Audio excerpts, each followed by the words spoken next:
Hinihingal, pawisan, at nanginginig ang buong katawan nang mapabalikwas si Job Santo Domingo nang magising siya ng madaling araw na yon.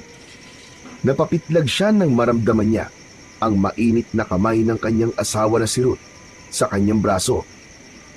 Job! Job, ano nangyayari? Okay ka lang ba? Napanaginipan ko na naman, Ruth. Ang tagal-tagal na. Pero bakit hanggang ngayon? Hindi pa rin ako nilulubayan ng bangungot na yon. Hindi ba ang sabi ko sa'yo? Magdasal ka bago matulog. Walang silbing dasal-dasal na yan. Palagi naman ako nagdadasal nung bata pa ako, pero anong nangyari? Wala. Mas lalo lang tumindi ang pagpapahirap sa akin ng Diyos. Narinig ni Job ang pagbuntong hininga ni Ruth. Pabulong nitong sinabi na ikukuha siya nito ng tubig. Nang lumabas ang kanyang asawa sa kwarto, ay bumuntong hininga siya at tumayo. Binuksan niya ang bintana at hinayaan niyang pumasok ang malamig na hangin. Habang nakatitig sa kawalan si Job, ay hindi niya maiwasang alalahanin ang masamang panaginip na dumalaw sa kanya. Ngunit hindi niya masabi na isa yung panaginip dahil totoo yung nangyari. 10 taong gulang pa lamang siya noon at nag-iisa siyang anak. Mahilig silang magsimba ng kanyang nanay at tatay tuwing linggo. Palagi silang nasa simbahan upang makinig ng misa at magdasal. Ngunit kapag nasa bahay na sila, doon na magsisimula ang impyernong buhay nilang mag-ina. Palagi silang binubugbog ng tatay ni Job, lalo na kapag nakakainom ito. Hindi na kinaya ng nanay ni Job ang lahat ng yon, kaya kinitil nito ang sariling buhay. Habang si Job, sa takot na umabot sa ganung punto, ay mas pinili niya ang maglayas at buhayin ang kanyang sarili. Simula nang umalis si Job sa kanilang bahay, ay itinigil na niya ang pagdarasal at paniniwalang merong Diyos. Dahil ang paniniwala niya na kung meron mang Diyos at mahal nito ang lahat ng tao, ay bakit hinahayaan ito na may mga taong makakaranas ng hirap at pagdurusa. Subalit magkaganon pa man, naging mabait ang tadhana para kay Job. Nagsumikap siya sa buhay hanggang sa makatapos siya ng kolehiyo na walang ibang inaasahan kundi ang kanyang sarili. Makalipas ang ilang sandali, bumalik na si Ruth na may dalang isang baso ng tubig. Lumapit ito kay Job at inabot ang tubig sa kanya. Tinanggap ni Job ang baso, ngunit hindi na muna niya yon ininom. Pasensya ka na kung nasigawan kita. Nabigla lang ako. Naiintindihan ko, Job. Hindi madali ang pinagdadaanan mo. Salamat, Ruth, sa lahat ng ginagawa mo para sa akin.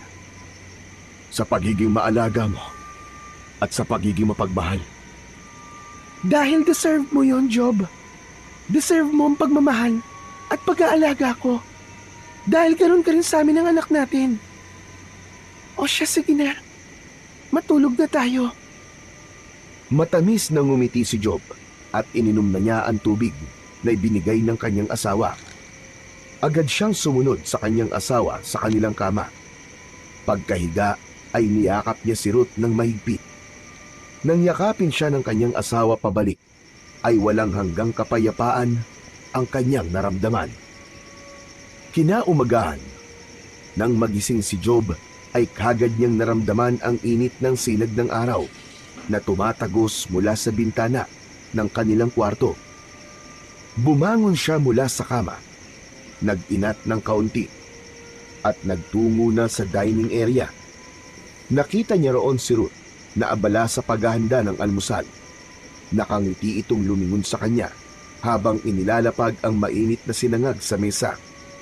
Si Jason naman ay nakaupo na habang hawak ang isang baso ng gatas. Oh, gising ka na pala. Halika na, kumain na tayo. Tamang-tama kasi kakatapos ko lang magluto. Umupo na si Job sa harap ng mesa. Napangiti siya nang makita ang masaganang almusal na inihanda ng kanyang asawa. Sinangag, itlog, tapa, at meron pang sariwang prutas. Isa sa dahilan kung bakit mahal na mahal ni Job ang kanyang asawa ay dahil palagi nitong sinisiguro na masarap ang kanilang kinakain. Kaya naman, kahit katiting na pagsisisi na ito ang pinili niyang makasama habang buhay, ay wala siyang nararamdaman. Maayos at marangya ang buhay na meron si Job at ang kanyang pamilya. Isa siyang civil engineer sa isang kilalang kumpanya. Samantalang si Ruth naman ay isang housewife na buong pusong inaalagaan ang kanilang tahanan. Ang kanilang anak na si Jason na 10 taong gulang ay nag-aaral sa isang prestihiyosong private school. Nakatira sila sa isang exclusive subdivision kung saan tahimik, ligtas at malayo sa gulo ng syudad. Hindi nalilimutan ni Job ang pangakong binitiwan niya sa sarili nung bata pa siya, ang hindi kailanman tularan ang mapait na buhay na naranasan niya, ang malupit na pagmamaltrato ng kanyang ama at ang pagkawala ng kanyang ina ay nagtulak sa kanya na magsikap at bumuo ng isang pamilya na puno ng pagmamahal at kapayapaan. Ang bawat desisyon na ginagawa niya ay para sa kinabukasan ng kanyang pamilya upang matiyak na ang kanilang anak na si Jason ay lalaki sa isang tahanan na hindi kailanman kukulangin sa pagmamahal at suporta. Pambira, hindi na talaga matuloy-tuloy ang dieta ko dahil sa sarap mong magluto, Ruth. Hayaan mo na. Kahit naman lumobo ka pa ng gusto, ikaw pa rin ang pinakamacho at gwapo sa paningin ko. Bahagyang natawa si Job sa sinabi ng kanyang asawa. Tumingin siya sa anak nilang si Jason at ngumiti. Jason, kailan ba ang school break mo? Next week po, Papa. Oh, next week na pala eh. Gusto mo bang magbakasyon tayo? Yay! Gusto ko po, Papa. Saan po tayo pupunta? Teka. Saan kaya? Pwede tayong magpunta sa Japan. Siguradong magugustuhan mo doon. May Disneyland doon. Japan kagad? Mahal doon, Job. Hindi ba? Nagtitipid tayo kasi kakakuha lang natin ang bagong sasakyan. Pwede namang hindi tayo lumabas ng bansa, di ba? Sa bagay, may punto ka doon, Ruth. Eh ano kaya kung mag-beach na lang tayo? Relaxing pa, di ba? Paulit-ulit na lang tayo nagbe-beach, Job. Bakit hindi tayo mag-camping? Hindi pa natin yung nagagawa, di ba? May nakita akong magandang camping site. Tapos, may lake pa. Siguradong magugustuhan ni Jason doon. Medyo napakunot ang noo ni Job. Camping? Teka, Ruth. Mas madali at mas relaxing ang mag-beach. Di ko na kailangan magdala ng gamit o mag-set up pa ng tent. Job, try lang natin. Hindi naman kailangan lagi tayo mag-relax lang, di ba?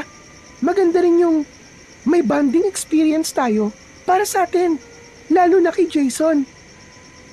Napatingin si Job kay Jason na tila nakikiusap na sumang-ayon sa gusto ng ina.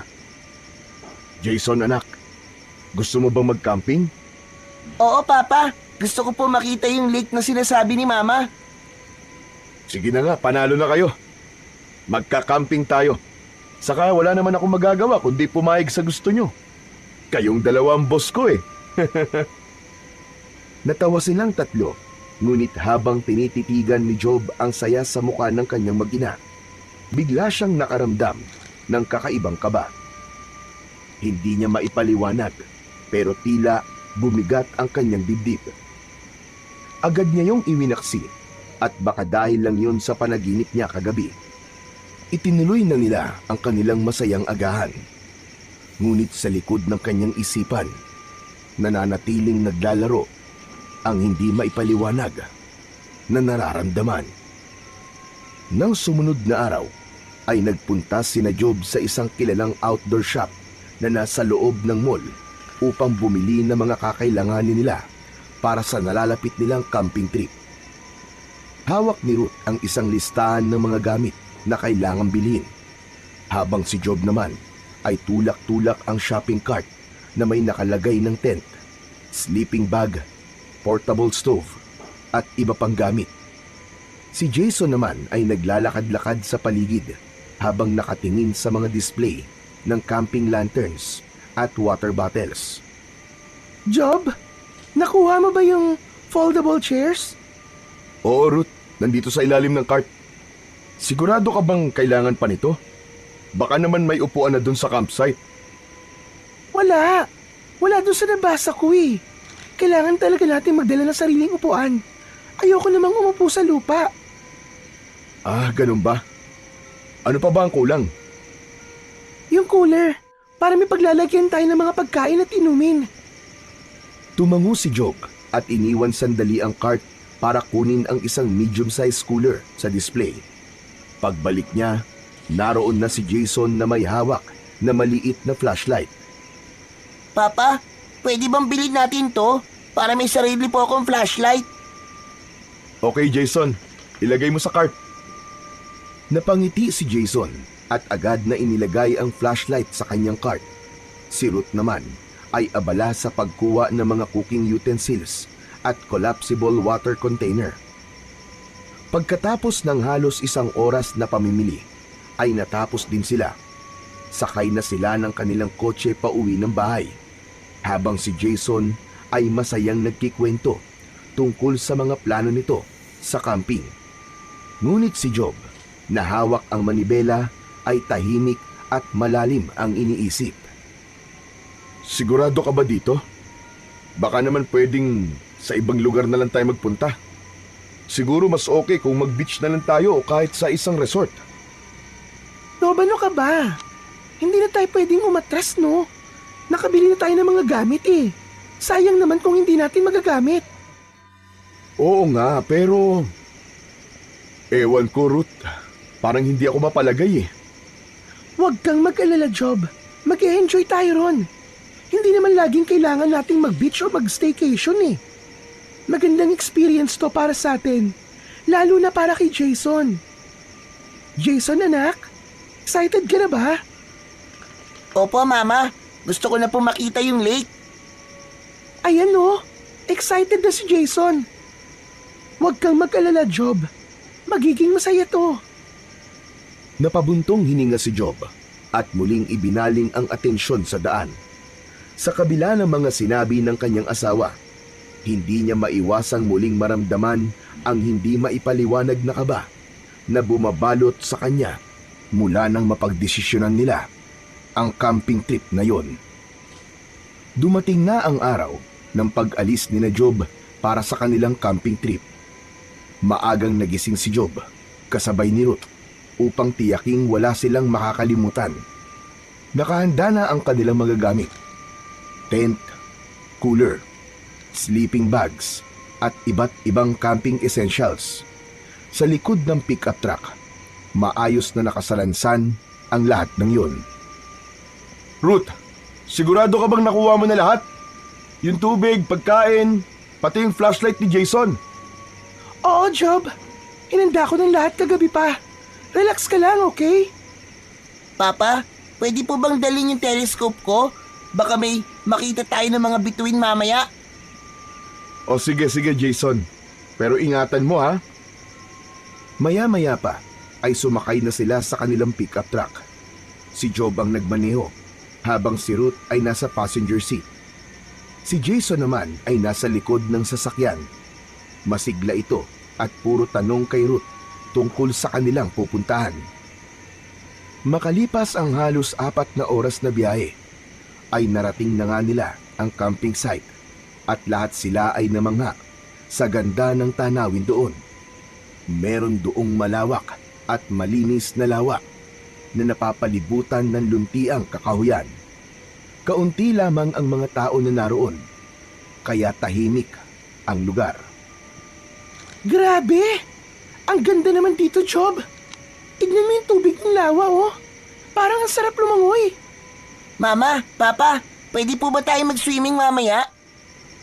Pwede naman, pero unahin muna natin ang pagsiset up ng tent natin, okay?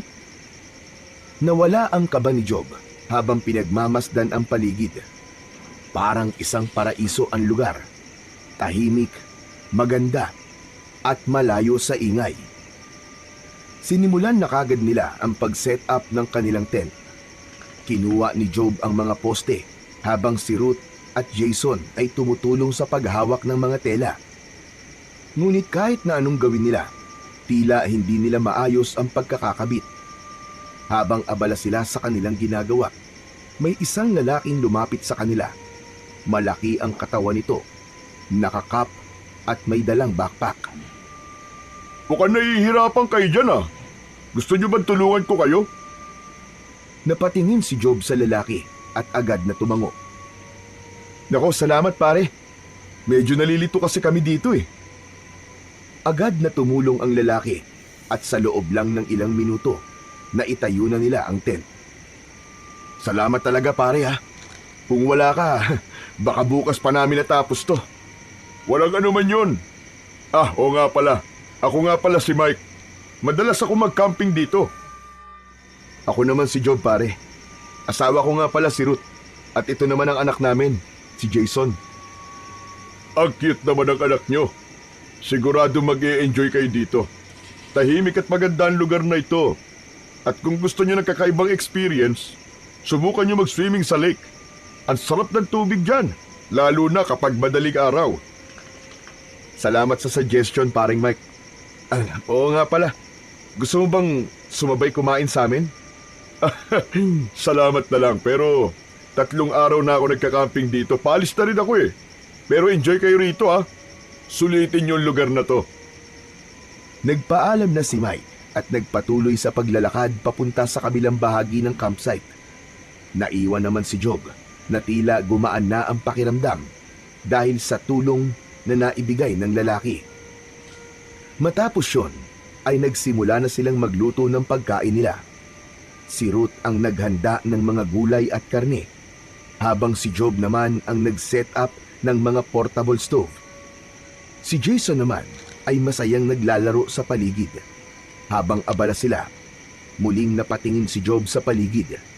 Napangiti siya dahil napagtanto niya na napakaganda talaga ng lugar na yon para makaramdam siya ng takot at pagkabahala. Matapos nilang kumain, ay nagdesisyon na sina Job na magtampisaw at lumangoy sa malinis na tubig ng lawa. Labis silang nag-enjoy dahil hindi gaanong malamig ang tubig. Umaw na sila ng palubog na ang araw at nakaramdam sila ng pagod.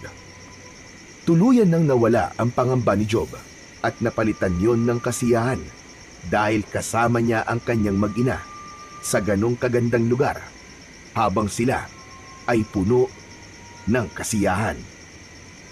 Matapos magbanlaw ay nagsimula na silang naghanda ng hapunan. Maya-maya pa ay masaya na nilang pinagsaluhan ang mga niluto ni Ruth. Job, nagsisisi ka ba? Na dito tayo pumunta? Hindi, Ruth. Napakaganda ng lugar na to. Para nga tayong nasa ibang mundo eh. Sigurado ko na hindi ito magiging huling pagpunta natin dito. Pagkatapos nilang kumain, ay inilabas ni Jason ang dala nitong telescope. Maraming bituin ng gabing yon, kaya labis itong nag-enjoy sa pagtingin sa mga bituin sa kalangitan. Tahimik na pinanood nina Job at Ruth ang kanilang anak habang nakaupo sila sa camping chair. Alam mo, Job, sana sa susunod, subukan naman nating bumisita sa iba't ibang simbahan. Hindi nagsalita si Job. Nagkunwari siyang walang narinig habang nakatingin kay Jason. Baka oras na rin para magbalik loob ka sa Diyos, Job. Ruth, alam mo naman ang sagot dyan, di ba? Hindi na mangyayari yun. Matagal na akong tinalikuran ng Diyos. Kaya tinalikuran ko na rin siya. Nagkaroon ng saglit na katahimikan sa pagitan nilang mag-asawa. Ngunit maya-maya pa, tumayo si Job mula sa pagkakaupo at lumapit kay Jason upang makaiwas siya sa pinag-uusapan nila ni Ruth. Pagsapit ng 10:00 ng gabi, ay pumasok na sina Job sa kanilang tent. Agad na nakatulog si Jason dahil sa pagod sa mga ginawa sa maghapon.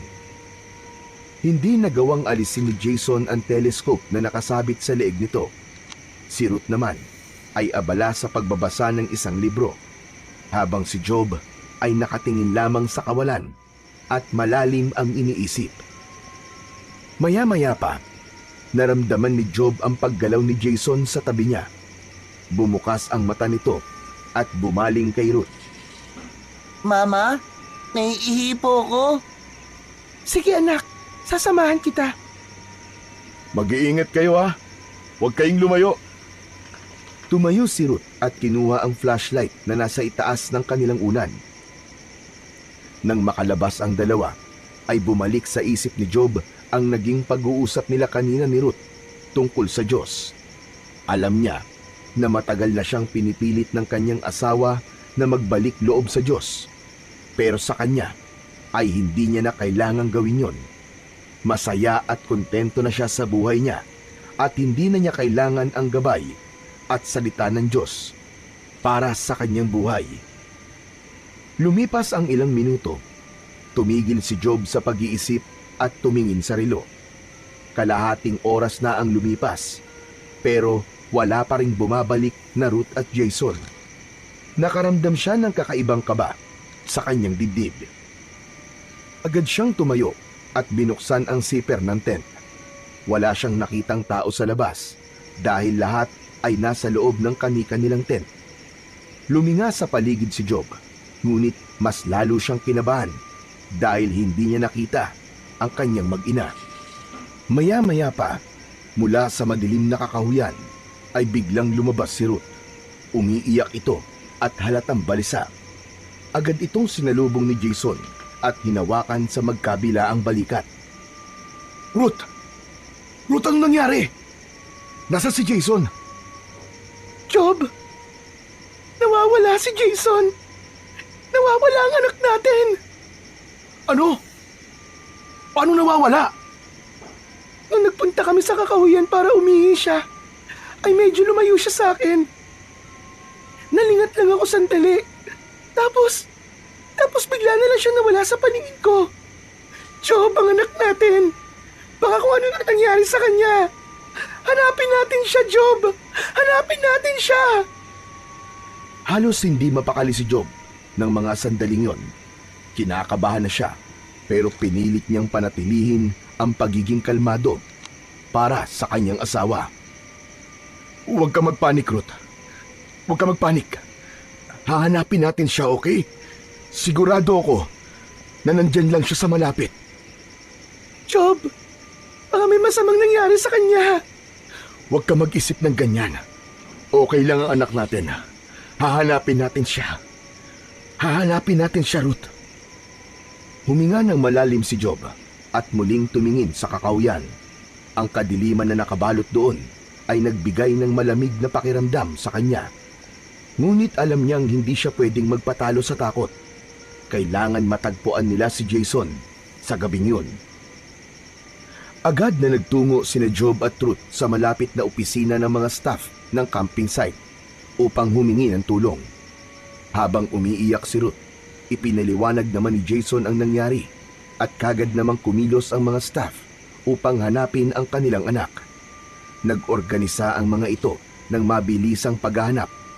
Humingi na rin ng tulong ang mga staff sa mga tanod na nakatalaga sa lugar. Mabilis na kumilos ang mga tanod at naglibot ang mga ito sa kakahuyan. Ngunit lumipas ang gabi na kahit na anino ni Jason ay hindi nila nakita. Pagsapit ng umaga, dumating ang mga pulis upang tumulong na rin sa paghahanap. May kasama ang mga ito na mga trained na aso upang subukang mahanap ang anumang bakas ng bata. Sinuyod ng mga ito ang bawat bahagi ng kakahuyan, ang gilid ng lawa, at maging ang mga kalapit na lugar. Ngunit sa kabila ng masinsinang paghahanap, ay hindi pa rin nila natagpuan si Jason. Habang patuloy na umiiyak si Ruth, si Jason naman ay pilit na pinipigil ang kanyang emosyon, pero ang kaba at takot sa kanyang puso ay lalo pang lumalalim. Ang pag-asa nilang matagpuan ang kanilang anak ay tila unti-unting naglalaho sa bawat oras na lumilipas. Sa mga sumunod na araw, wala pa ring tigil ang paghahanap kay Jason. Kahit ang ibang camper ay voluntaryong tumulong na rin sa paghahanap. May ilan pa nga na nagdala ng sarili nilang gamit tulad ng mga flashlight, radyo at pagkain upang masuportahan ang paghahanap. Sa kabila ng pagod at pagkabigo sa bawat araw, hindi nawalan ng pag-asa ang lahat, lalo na sina Job at Ruth. Habang nagsusuri si Job sa gilid ng lawa, kasama ang ilang tanod, ay nakita niya si Mike na naglalakad palapit sa kanya. Ikinalulungkot ko na nawala ang anak niyo, Job. Sigurado ko mahahanap natin si Jason. Huwag kayong mawawalan ng pag-asa. Maraming salamat, Mike. Malaking bagay ang tulong mo sa amin. Sana nga mahanap na natin si Jason. Ngumiti si Mike at bahagyang tinapik ang balikat ni Job. Wala yun. Malakas ang pakiramdam ko na ligtas siya. Makakasama niyo ulit ang anak niyo, Job. Matapos yun, ay nagpaalam na si Mike at muling pumasok sa kakahuyan para maghanap kay Jason. Pagkaalis ni Mike, lumapit ang isang pulis kay Job. Nagulat si Job nang sabihan siya ng pulis na may natagpuan ang mga ito sa kakahuyan na isang bagay at kailangan niyang makita yon upang matukoy kung sa anak nila yon. Hindi naman nagdalawang isip si Job na tawagin si Ruth, na agad namang sumama sa kabila ng nanginginig na mga kamay at luhaang mga mata. Makalipas ang ilang minutong paglalakad, ay huminto ang pulis at itinuro nito ang isang bagay sa lupa. Isang telescope ang naroon, ang telescope na pagmamay-ari ni Jason. Ngunit ang mas nagpahinto sa tibok ng puso ni Job ay ang dugo na nakakapit sa telescope. Napasigaw si Ruth at napaluhod. Umiyak ito habang isinisigaw ang pangalan ng kanyang anak na si Jason. Si Job naman, sa kabila ng matinding takot at lungkot, ay pinilit kumpirmahin na yun nga ang gamit ni Jason. Tahimik ngunit bumagsak ang kanyang mga balikat, na tila lahat ng pag-asa niya na matatagpuan pa nilang buhay si Jason ay nawala sa isang iglap. Habang patuloy na umiiyak si Ruth, sinubukan ni Job na pakalmahin ang kanyang asawa. Pinigilan niya ang umiyak ng sandaling yon. Ang dugo na natagpuan sa telescope ay nagbigay ng kasiguraduhan sa kanya na may masamang nangyari sa kanilang anak. Habang papalabas sila ng kakahuyan, isang matandang babae ang biglang humarang sa kanilang daraanan. Tumitig ito kay Job at kay Ruth ng matalim. Ipinayag ng matanda na sigurado ito na isang aswang ang pumatay sa anak ni na Job. Ayon sa matanda, matagal nang may aswang na pumapatay sa mga turista na dumadayo sa lugar na yon at taon-taon ay isang buhay ang kinukuha nito. Tumigil sandali si Job at Ruth, ngunit hindi nila pinansin ang sinabi ng matanda. Nagpatuloy sila sa paglalakad nang walang salitang binibitiwan sa matandang babae. Isang taon ang mabilis na lumipas at wala pa ring balita tungkol sa anak nilang si Jason. Labis na naapektuhan ang relasyon ni na Job at Ruth sa pangyayaring yon sa kanilang buhay dahil naging malamig na ang pakikitungo ni Job kay Ruth. Isang umaga, nagising si Job at nakita si Ruth na nakabihis ng maayos. Saan ka pupunta? Pupunta ako sa isang manghuhula na nirekomenda ng kaibigan ko. Anong gagawin mo sa manghuhula? Ipapahula ko kung nasan si Jason, kung anong nangyari sa kanya. Ang sabi kasi ng kaibigan ko, magaling daw ang manghuhula na yon.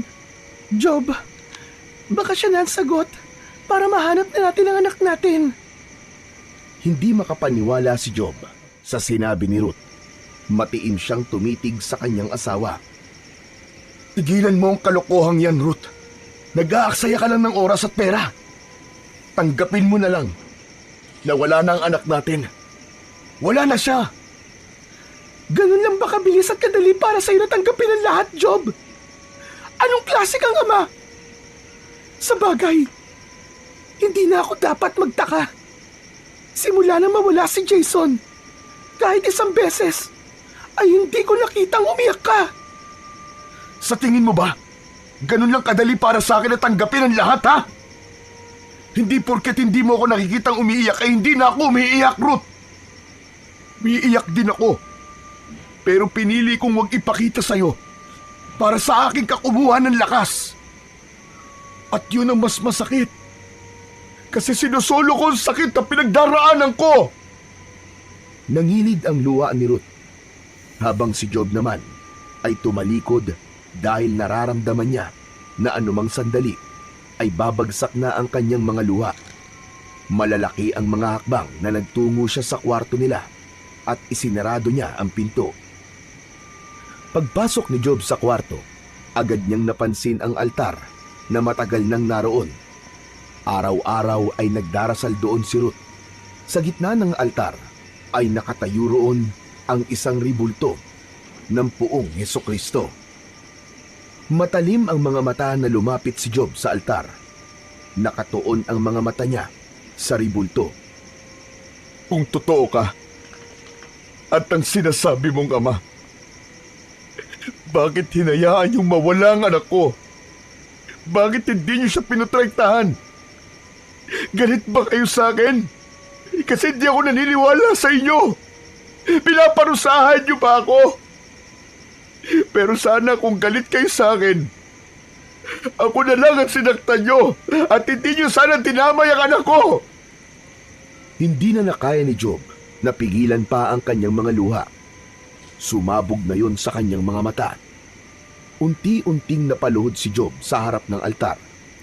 Napayuko siya habang ang kanyang mga kamay ay nakatuon sa malamig na sahig, habang mahina siyang humihikbi. Isang hapon, habang natutulog si Job sa kwarto, ay nagising siya nang makarinig siya ng mahinang pag-uusap sa sala nila. Bumangon siya at lumabas ng kwarto. Nakita niyang maraming tao ang nasa kanilang bahay. Mga kaibigan nila ni Ruth. Kasama si Mike. Dahil sa pagtulong noon ni Mike sa paghahanap kay Jason, ay naging kaibigan na rin nila ito. Ruth, anong meron? Bakit ang daming tao dito? Magdarasal kami para makita na si Jason. Biglang tumigas ang ekspresyon ni Job. Napailing siya at hindi niya napigilan ang pag-init ng kanyang ulo. Nagpapunta ka ng mga tao rito nang hindi mo man lang sinasabi sa akin. Ayoko! Hindi ako papayag na dito kayo magdasal. Sa ibang lugar niyo gawin yan. Pasensya na. Pero makakaalis na kayo. Sandali lang, Job. Sandali lang. Wala naman kaming gagawing masama. Nandito sila para tumulong. Ano ka ba? At anong tulong ang sinasabi mo? Ang magdasal? Ganun ba? Isa-isa nang tumayo ang mga taong naroon at lumabas na ng bahay ni na Job. Agad na sinarado ni Job ang pinto ng malakas. Napailing si Ruth at tumingin sa kanya nang may galit sa muka. Ano bang problema mo, Job? Kabastusan ang ginawa mo. Kahit magdasal kayo hanggang bukas, wala yung magagawa para makita si Jason. Kung ayaw mo maniwala sa Diyos, huwag mong idamay ang ibang tao. Diyos? Kung totoo ang Diyos, Ruth, bakit tinayaan niyang mawala si Jason sa atin? Hanggang ngayon hindi pa natin alam kung nasan siya. Anong silbi ng dasal at ng Diyos na sinasabi mo? Sa bagay, alam ko naman kung bakit lahat ginagawa mo para makita si Jason. Dahil nakukonsensya ka. Natigilan si Ruth sa sinabi ng kanyang asawa. Anong sinabi mo? Anong ibig mo sabihin? Hindi na nagsalita si Job. Tumalikod na siya para takasan ang pakikipag-usap sa kanyang asawa. Ngunit mabilis na humarang si Ruth sa unahan niya. Sandali lang. Huwag mo akong talikuran, kinakausap kita. Sagutin mo ang tanong ko. Anong ibig mo sabihin na nakokonsensya ako?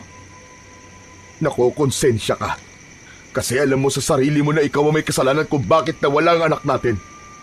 Kung binantayan mo lang siya na mabuti. Kung hindi mo kami pinilit na pumunta sa lugar na yon. Kasama pa rin sana natin hanggang ngayon si Jason. Hindi na napigilan pa ni Ruth ang pagtulo ng luha nito. Lumabas din ang totoo. Sinisisi mo ako sa pagkawala ng anak natin. Mabilis na naglakad si Ruth patungo sa kanilang kwarto. Papitlag si Job nang malakas nitong isarado ang pinto. Napailing na lang si Job dahil alam niya na hindi niya dapat yon sinabi sa kanyang asawa. Napabuntong hininga si Job. Nagdesisyon siyang lumabas para sumagap ng sariwang hangin. Pagbukas niya ng pinto ay nakita niya si Mike na nakatayo sa harapan ng bahay habang naninigarilyo. Ano pang ginagawa mo rito? Gusto lang kita makausap, Job. Napakunot ang noo ni Job pero hindi siya sumagot. Pinagpatuloy ni Mike ang pagsasalita. Job, alam kong mahirap ito para sa'yo. Pero sana, huwag kang masyadong maging malupit kay Ruth. Pareho lang naman kayo nawalan ng anak. Hindi mo siya kalaban, Job. Magkakampi dapat kayong dalawa. Natigilan si Job. Matiin niyang tinignan si Mike, pero wala siyang sinabi. Ramdam niya ang bigat na mga salitang binitiwan nito. Maya-maya pa, may inilabas si Mike mula sa bulsa ng jacket nito. Isang puting envelope. Iniabot nito yun kay Job na agad naman niyang tinanggap. Ano to? Nakita ko yan sa tabi ng pinto ng bahay niyo. Mukhang para sa'yo. Sige, Job. Aalis na ako. Bago pa makapagsalita si Job, naglakad na palayo si Mike. Naiwan si Job na hawak ang envelope. Bumalik siya sa loob at isinara ang pinto. Umupo siya sa may sofa at tinignan ang envelope. Sinimulan niyang buksan ang envelope at isang sulat ang naroon. Binasa niya ang sulat sa halos pabulong na tinig. Kung nais mong malaman kung ano ang nangyari kay Jason at kung nasan siya, pumunta ka sa lugar na nasa likod ng sulat na ito. Hihintayin ka namin, Job. Nanlaki ang mga mata ni Job. Kaagad niyang binaliktad ang sulat at nakita niya roon ang isang mapa na may marka sa isang lugar na hindi pamilyar sa kanya. Maya-maya pa ay napailing siya at inisip niya na baka meron lang nagtitrip sa kanya. Ngunit nang muli niyang basahin ang maikling sulat, ay may kakaiba siyang naramdaman. Bumalik sa kanya ang labis na kagustuhan na makita ang kanyang nawawalang anak. Sa loob ng ilang araw, hindi maalis sa isipan ni Job ang laman ng sulat at ang mapa. Pinilit niyang baliwalain yon nung una at inisip niya na isa lamang yung biro. Ngunit habang lumilipas ang mga araw, ay naisip niya rin na paano kung yun na ang paraan upang makita nila si Jason. Ang pag-asa na makahanap ng kasagutan ay unti-unting umusbong sa kanyang dibdib, kahit pa alam niyang maaari rin siyang mabigo. Isang umaga, napagpasyahan ni Job na subukan na puntahan ang lugar na nasa mapa. Hindi niya na yon ipinaalam kay Ruth.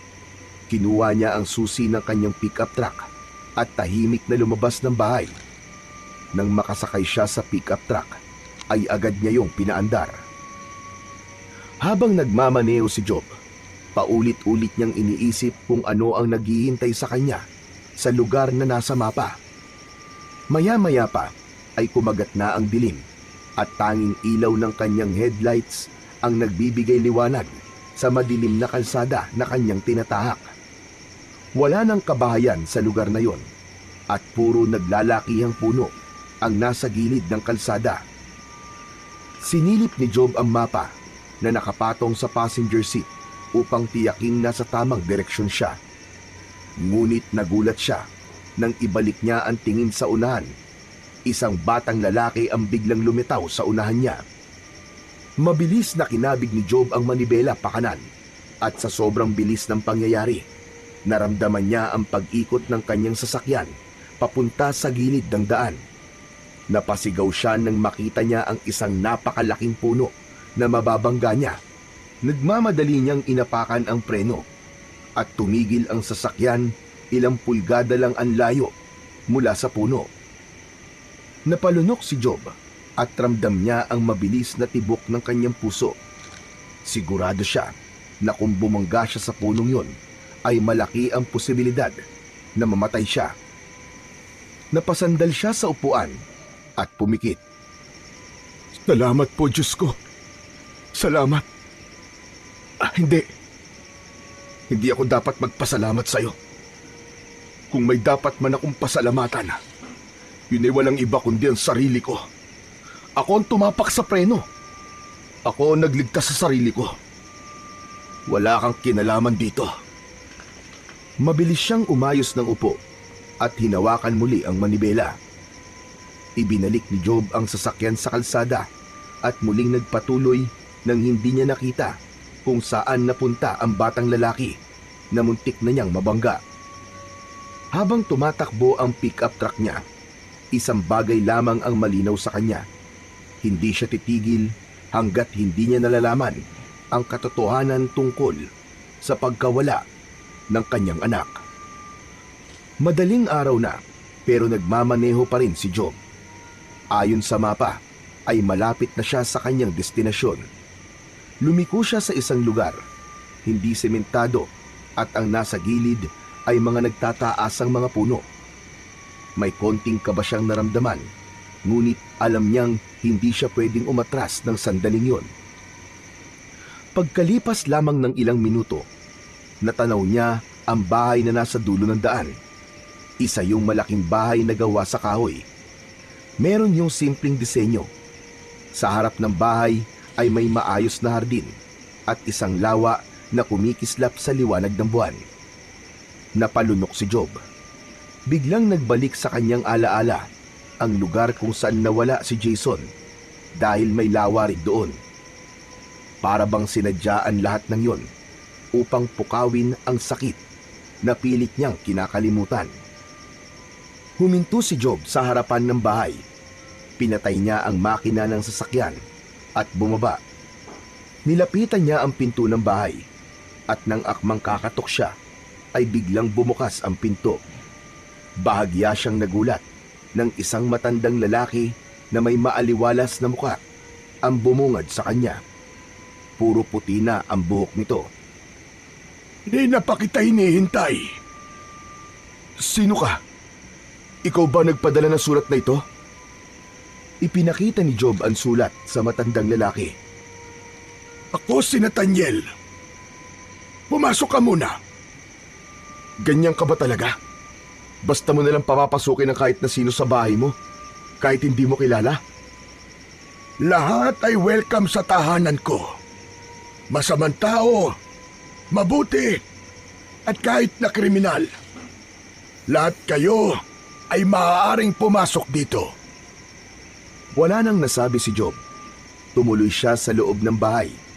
Napansin niyang simple, ngunit malinis at maaliwalas ang loob.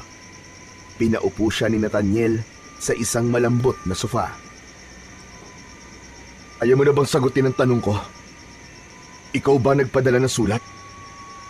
Tama ka. Ako nga, Job. Teka. Paano mo nalaman ang pangalan ko? Lahat kayo ay kilala ko. Kahit may pagkakataon na itinatanggi niyo ko. Wala akong oras para sa matatalinhaga mong salita. Nasaan ang anak ko? Nasaan si Jason? Alam kong nakakapagod at mahaba ang iyong biyahe. Magpahinga ka na muna. Pagsikat ng araw, saka tayo mag-uusap. Isang pinto ang binuksan ni Nathaniel at sinabi nito na yun ang magiging kwarto ni Job. Teka tanda, hindi mo ba talaga ako sasagutin? Sabihin mo na ang dapat kong malaman dahil ayoko magtagal dito. Hindi sumagot ang matandang lalaki at tahimik itong pumasok sa isa pang kwarto. Naiwang mag-isa si Job sa sala. Nang sandaling yon ay naramdaman na niya ang pagod at antok dahil sa walang tigil niyang pagmamaneho. Naisip niya na kailangan na niyang magpahinga, kaya pumasok na siya ng kwartong itinuro ng matanda. Simple lang ang kwarto. May isang maliit na kama, isang mesa at isang lampara sa tabi. Wala na siyang inaksayang oras. Humiga siya sa kama at sa kabila ng mga tanong na gumugulo sa kanyang isipan, agad siyang nakatulog dahil sa matinding pagod.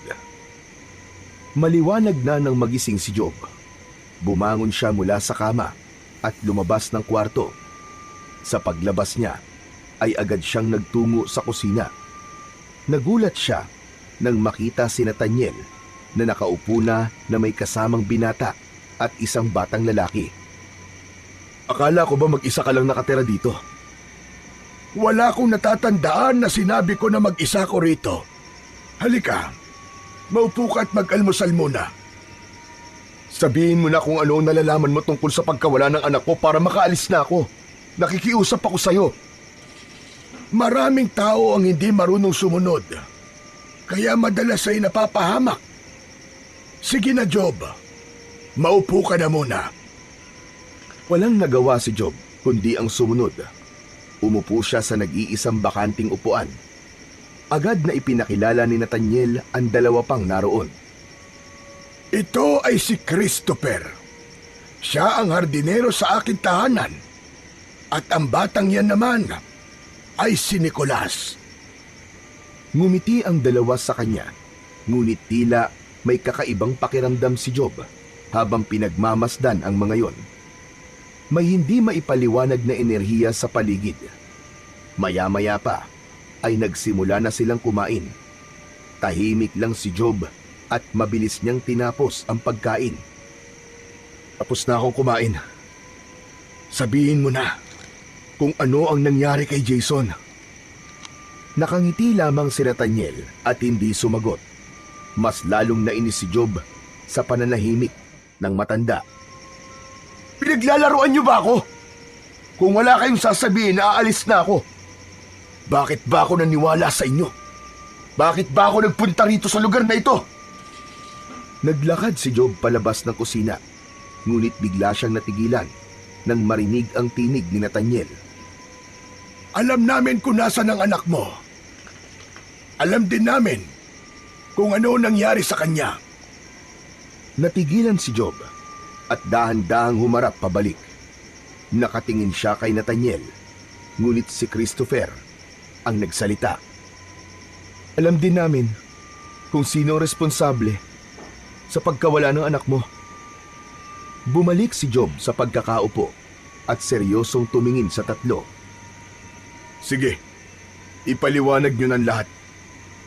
Kaya ka namin pinapunta rito ay upang magkaroon ka ng kasagutan sa tanong na matagal mo nang hinahanap.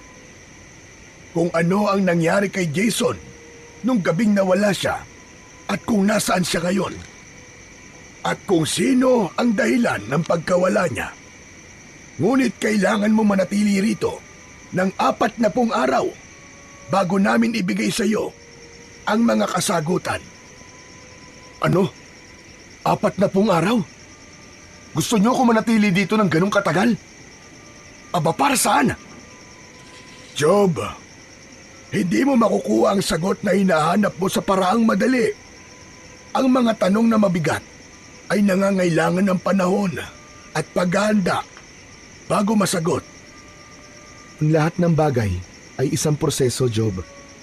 Hindi basta-basta nakukuha ang katotohanan. Kailangan mong dumaan sa proseso bago mo ito malaman. Bakit hindi nyo na lang sabihin sa akin ngayon? Ano ba? Pinaglalaruan nyo ba ako rito? Hindi ka namin pinaglalaruan. Ang kailangan mo lamang gawin ay ang magtiwala. Ang sagot na iyong hinahanap ay hindi lamang basta mga salita. Kailangan mong patunayan na karapat-dapat kang malaman ang katotohanan. Anak ko ang pinag-uusapan dito. Dugo ko. Sino kayo para sabihin sa akin na karapat-dapat ako o hindi? Ayoko mag-aksaya ng panahon dito. Aalis na ako. Naglakad na si Job papalabas ng bahay. Halos mabuwal ang sahig sa bigat ng kanyang mga yabag. Pagkalabas niya ng pinto, ay narinig niya ang boses ni Nathaniel. Job, ang tahanang ito ay palaging bukas para sa iyo. Kapag handa ka ng sumunod sa proseso, bumalik ka lang. Hindi yun pinansin ni Job. Pagdating niya sa labas, ay mabilis siyang sumakay ng kanyang pick-up truck. Binuhay niya ang makina, ngunit hindi niya kagad pinaandar ang sasakyan. Sa loob ng sasakyan, naalala ni Job ang huling araw na magkasama sila ng kanyang anak na si Jason. Ang mukha ng kanyang anak, ang halakhak nito habang tumatakbo sa gilid ng lawa, at ang nakakabinging katahimikan nang bigla itong nawala. Huminga siya ng malalim at naiinis na hinampas niya ng dalawa niyang kamay ang manibela. Naisip niya na kung aalis siya, ay baka mapakawalan niya ang pagkakataon na makita ang kanyang anak. Pumikit siya at sa kabila ng kanyang inis at duda, ay may bahagi niya ang nagsabing subukan niyang maniwala sa mga taong nasa loob ng bahay sa kanyang harapan. Maya-maya pa, ay bumaba na uli si Job ng sasakyan at tumingin sa bahay na tila tahimik na naghihintay sa kanyang desisyon. Huminga siya ng malalim at muling bumalik sa loob ng bahay. Dumiretso siya sa kusina kung saan naroon pa rin sina Nathaniel, si Christopher at si Nicolas. Nanalo ako sa pustahan namin. Tama ako. Babalik ka nga, Kuya Job. Sige, panalo kayo. Payag na ako manatili rito ng 40 araw. Pero siguraduhin nyo lang na sa dulo nito, makukuha akong sagot sa mga tanong ko. Dahil kung hindi nyo magugustuhan ang gagawin ko sa inyong tatlo. Maligayang pagbabalik muli, Job. Isa-isang tinignan ni Job ang tatlo na tila tinatansya niya kung dapat ba siyang magtiwala sa mga yon. Ngunit alam niya na wala na siyang ibang mapagpipilian kundi ang paniwalaan at magtiwala sa tatlong taong nasa kanyang harapan. Sa mga unang araw ni Job, sa bahay ng matandang lalaki, tila naging paulit-ulit ang kanyang mga ginagawa. Gigising siya tuwing umaga at paglabas niya ay palagi niyang matatagpuan si Nathaniel na abala sa pagluluto ng almusal.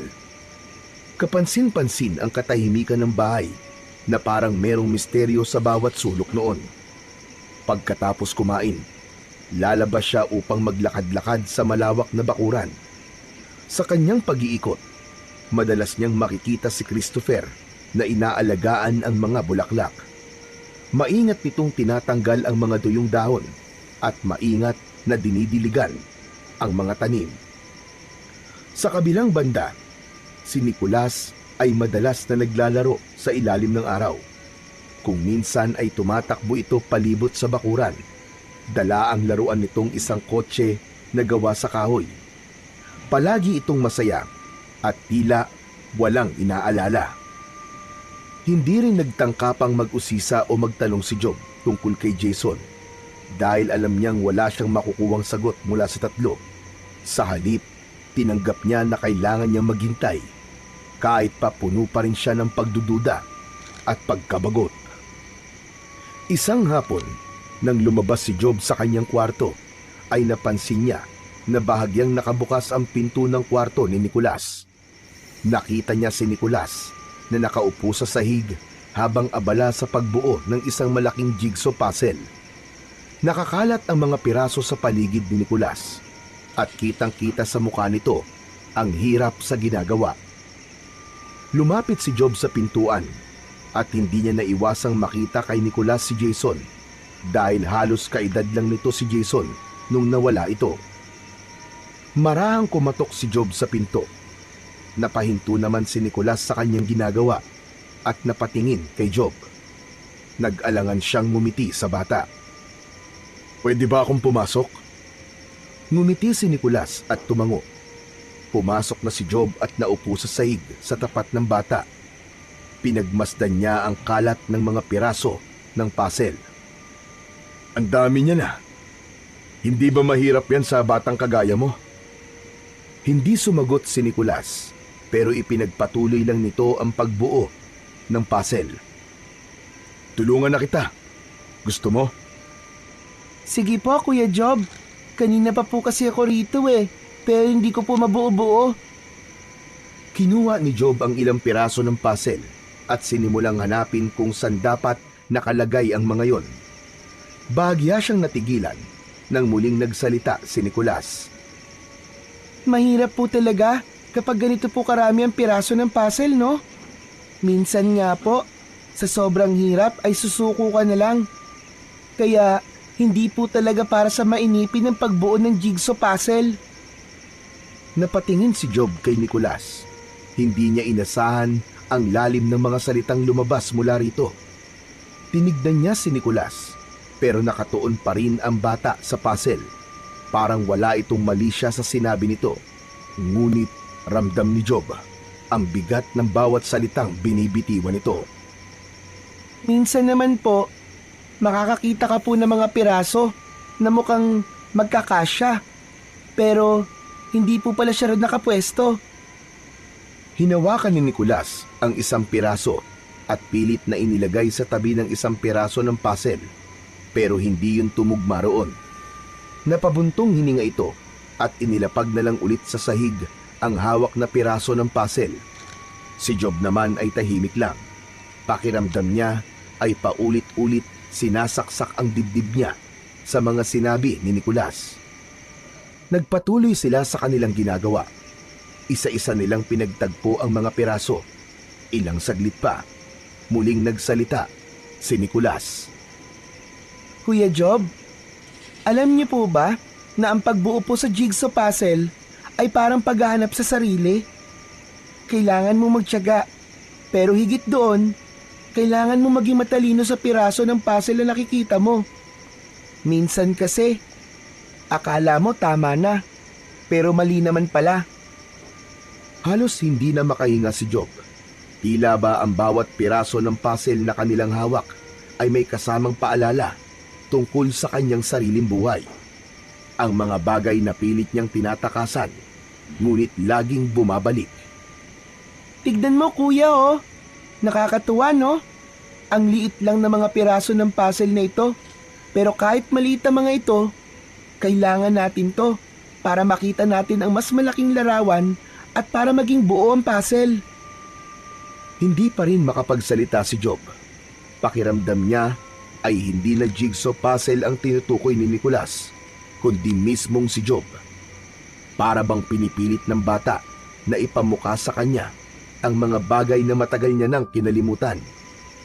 Napatingin siya sa mga kamay ni Nicolas na masigasig pa ring hinahanap ang tamang piraso. May isang bahagi sa kanya na gustong itanong kung saan nanggagaling ang mga ganoong kaisipan ng bata. Pero pinigilan niya ang kanyang sarili. Ay nako, nakakainip talaga magbuo ng ganitong kalaking jigsaw puzzle, Kuya Job. Pero kapag huminto ka, hindi mo makikita ang kumpletong larawan. Mas nakakapanghinayang yon, Kuya. Ano bang pinagsasasabi mo, Nicolas? Saan mo ba nakukuha ang mga ganyang salita? Po? Hindi po ba nag-uusap po tayo tungkol po sa pagbuo ng jigsaw puzzle? Hindi na lang nagsalita si Job. Nagulat siya nang isang piraso na lang ng puzzle ang hindi nila nailalagay. Kinuha niya ang nag-iisang piraso ng puzzle. Maingat niyang inilagay yon sa tamang pwesto. Napatingin si Job sa kanilang binuo at sa sandaling yon ay natigilan siya. Bumakas ang lahat ng sugat na pilit niyang itinatago. Ang kanilang binuo ay isang larawan ni Ruth, ang kanyang asawa. Nakangiti ito at ang mukha nito ay puno ng buhay at saya. Naramdaman ni Job ang biglaang paninikip ng kanyang dibdib. Tumayo siya mula sa sahig at hindi na siya nagpaalam kay Nicolas. Tumakbo siya palabas ng kwarto. Lumabas siya ng bahay at huminto siya sa gilid ng lawa. Nanghihinang napaupo roon si Job. at hindi niya na napigilan ang kanyang damdamin. Humagulgulo siya. Ang kanyang mga luha ay parang tubig na walang tigil sa pagbuhos. Doon niya napagtanto ang lahat. Ang kahalagahan ni Ruth sa kanyang buhay, na kahit sa tingin niya ay isa lamang itong maliit na piraso sa kanyang pagkatao, ay hindi pa rin siya makukumpleto kung wala ito. Simula nang huling makausap ni Job si Nicolas sa kwarto nito, sinadya niyang iwasan na ang bata. Ang lalim ng mga salita nito ay nag-iwan ng sugat sa kanyang isipan at puso. Sa tuwing makikita niya si Nicolas, nararamdaman niya ang bigat ng lahat ng pagkukulang niya sa kanyang asawa. Parang nagiging salamin ang bata ng lahat ng kasalanan niya at hindi niya yon matanggap. Lumipas ang mga araw, ngunit ang mga salitang sinabi ni Nicolas ay patuloy na kinain si Job. Wala na siyang katahimikan. Isang gabi, habang tahimik ang buong bahay, naupo si Job sa gilid ng kanyang kama. Ang lahat ng masasayang alaala bago mawala si Jason ay naglalaro sa kanyang isipan. Kasama na roon ang lahat ng mga pagkakataong napasaya siya ni Ruth at ang biglaang pagbagsak ng lahat nang mangyari ang trahedya. Naisip niya kung paano siya naging malamig kay Ruth at kung paano niya to sinisi sa pagkawala ng kanilang anak, gayong wala naman itong kasalanan sa pangyayaring yon. Niyakap si Job ng matinding konsensya. Tumulo ang kanyang mga luha habang paulit-ulit niyang sinasabi ng pabulong ang mga salitang hindi niya nasabi noon kay Ruth. Patawad, Ruth. Patawad sa lahat ng sakit na ibinigay ko sa iyo. Napakabuti mong tao, Ruth. At ako ang dahilan kung bakit nasira ang lahat. Ako ang dahilan kung bakit nagkaganito tayo. Nang mapatingin siya sa isang bahagi ng silid, ay nakita niya ang anino ng kanyang ina na nakasabit sa kisame habang may nakapalupot na lubid sa leeg nito. Biglang bumalik ang isang mapait na alaala mula sa kanyang kabataan. Siya ang nakakita sa kanyang ina nung gabing kiniting nito ang sariling buhay. Ang eksenang yon ay tila sariwa pa rin sa kanyang isipan. Biglang nawala sa paningin niya ang anino. Ngunit ang bigat ng alaala ay nanatili sa kanyang puso. Tumayo siya at nilingon ang paligid ng kwarto. Doon niya nakita ang isang lubid na nakapatong sa ibabaw ng mesa. Napatingin siya roon ng matagal at ang bigat na kanyang nararamdaman ang siyang nagtulak sa kanya. Nabitiwan ang isang desisyon. Kinuha ni Job ang lubid. Umakyat siya sa isang upuan at isinabit ang lubid sa kisame. Habang inaayos ang buhol, pumikit siya at sinubukang balikan ang masasaya nilang alaala ng kanyang asawa. Ngunit bago maituloy ni Job ang kanyang plano, isang ingay mula sa labas ng bahay ang gumulantang sa kanya. Natigilan siya at bumaba mula sa upuan. Dumungaw siya sa bintana at nakita niya si Christopher sa labas, na pilit na binubuhat ang isang malaking bato. Napakunot ang noo ni Job. Sa kabila ng lahat ng bigat na nararamdaman niya, nagdesisyon siyang isantabi muna ang sarili niyang mga iniisip. Lumabas siya ng bahay at nilapitan si Christopher. Walang imik na tinulungan ni Job si Christopher na buhatin ang mabigat na bato. Mabilis nilang naiangat ang bato at nailigay yon sa isang tabi. Huminga ng malalim si Christopher, sabay punas ng pawis sa noo. Sa wakas, naalis ko rin yung bato na yan doon. Grabe, ang tagal ko na kasing gustong alisin ang bato na yan sa dati niyang pwesto. Maraming salamat, Job, ha? Bakit naman? Gusto ko kasing magtanim ng mga bulaklak doon sa dating kinapwepwestuhan ng batong ito.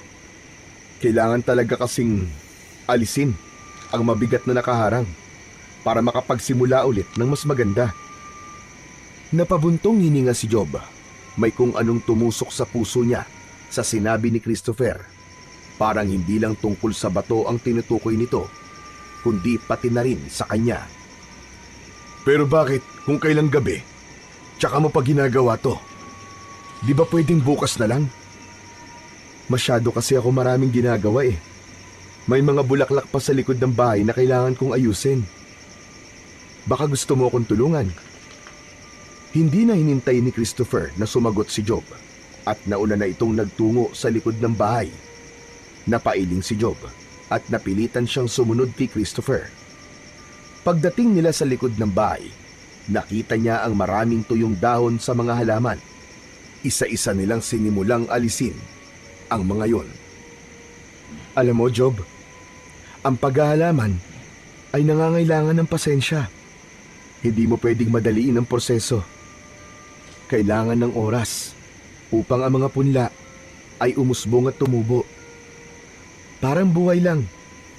Ang magagandang bagay ay kailangan ng matyagang paghihintay. Kapag binadali mo ang isang bagay, hindi magandang kalalabasan nito.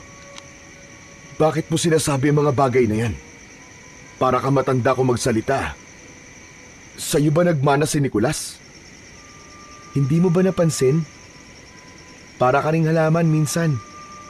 Natutuyo, nasisira, pero kung aalagaan at bibigyan ng panahon, pwede pa rin mabuhay ulit. Napakunot ang noo ni Job. Hindi niya alam kung paano sasagutin ang mga sinabi nito. Habang abala siya sa pag-aalis ng tuyong dahon, bigla siyang tinanong ni Christopher.